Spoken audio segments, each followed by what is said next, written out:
So this recipe that you're seeing today is a recipe that I use when I've made my garlic lamb, because there's, don't get me wrong, I used to have 5 kids. Now I've got in the house. Now I've got me and the old mum.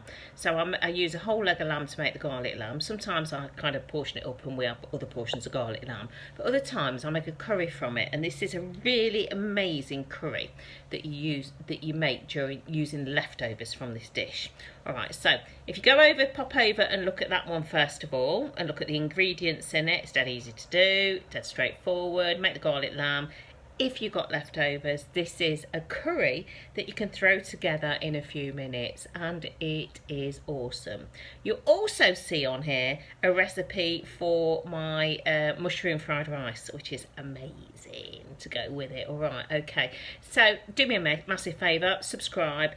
If you want to come and join us on Facebook, we've got Sue Wilkes Healthy Kitchen Support Group on there for you. Everyone's welcome. It's just a group where we all get together and we support each other, trying to build our healthy lifestyles. Okay, take care.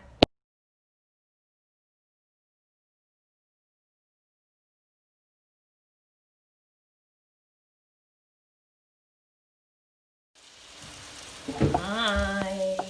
Well, it's Friday at my house and I'm going to make a curry from my leftovers from my garlic lamb, which is another recipe that you'll find on my channel. Okay, make sure you subscribe, do me a massive favour if you would, and like my posts, and that will really help me.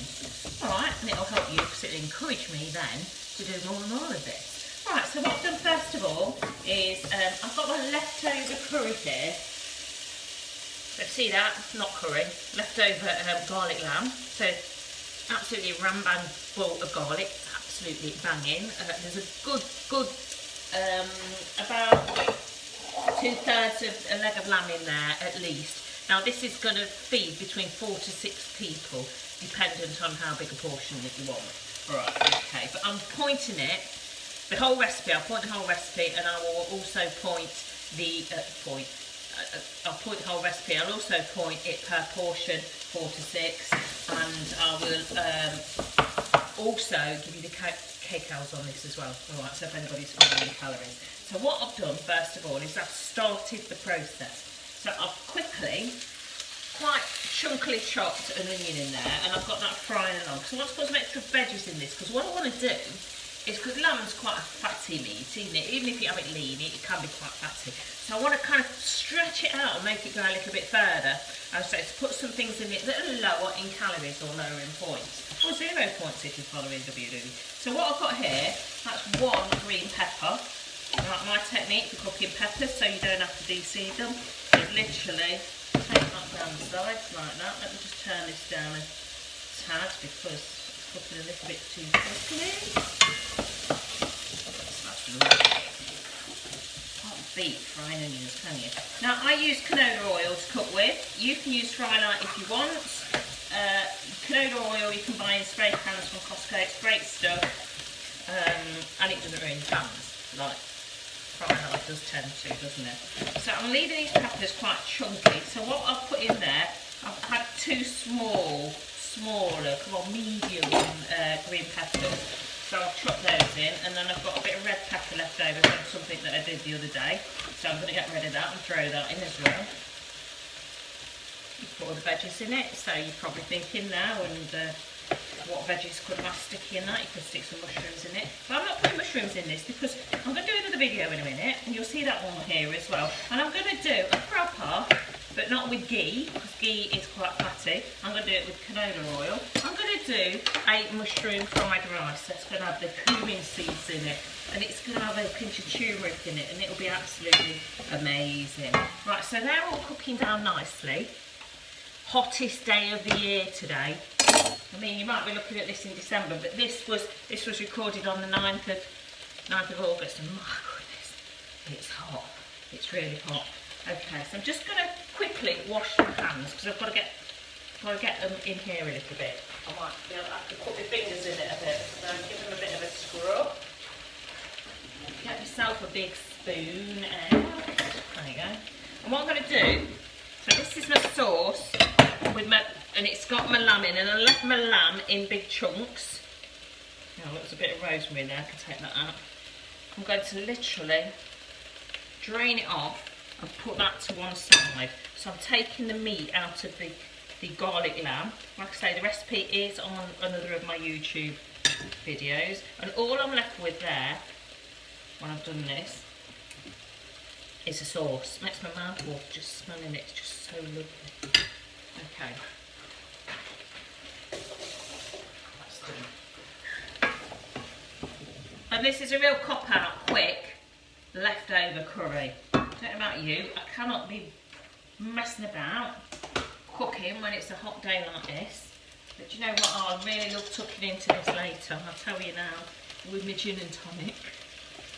Right, okay. So, I'm going to now put in 4 tablespoons of this stuff. This is madras by Pataks. It's the curry paste. Don't use the curry sauce, use the curry paste. Alright?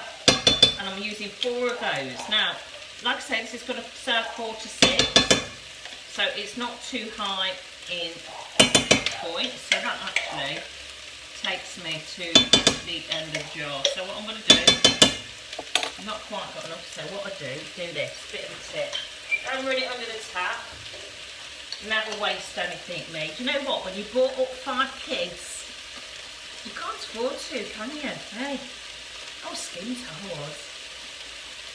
Right, okay. Less about me, more about the curry. Alright, a bit more in there. Let's give it another shake.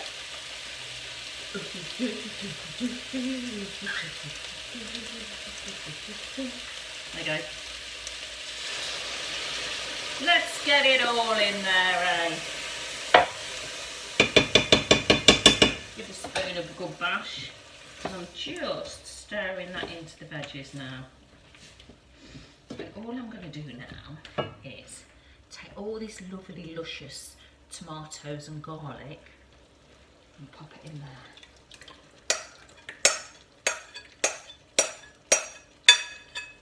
Oh my goodness, it smells like heaven. Now this curry paste is quite hefty.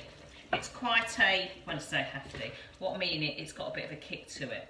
If you don't like madras, if you're not a madras person, then what you can do is you can buy a whole plethora of different curry pastes that Patak do. They are amazing. They do a korma, they do a rogan josh, I think that's how you say it, all those types of things. Oh, do you know what, if you want it with a bit more of a buzz to it, you know what do they call them, bun burner. If you want a bit of a bun burner, then you could, they actually do a vindaloo, which is quite nice on a cold winter night, but probably not for today, eh? So that's going to bubble away, and I'm going to leave that bubbling away until the veggies in it are softened. Then what I'm going to do is I'm going to take the meat and I'm going to chop all the meat that I've got in here. This is going to be, can you see me? This is going to be a bit of a messy process because I'm going to chop the meat up into small bits like that. And then after that's cooked for about 10-15 minutes, I'm just going to pop these back in and then I'm going to leave it to cook for about, what's that doing now? It's because I got it on in there. Right, I'm going to leave it to cook for about, I don't know, about another half an hour. All right, just so it softens the meat back up because the meat's pretty soft anyway, but I don't want the meat to kind of break up too much. All right, and that's it. Now, if you want it a bit hotter, you stick a bit more chilli in it. Like, if you don't want it so hot, you buy the lesser hot paste from Pataks. It's nice served with a bit of fresh coriander on top. And like I say, make sure you subscribe to my channel because later, after I finish doing this, I'm going to do a authentic mushroom fried rice. Alright, okay. See you later. Bye. Oh, here you guys, a finished article. So, garlic lamb curry with mushroom fried rice.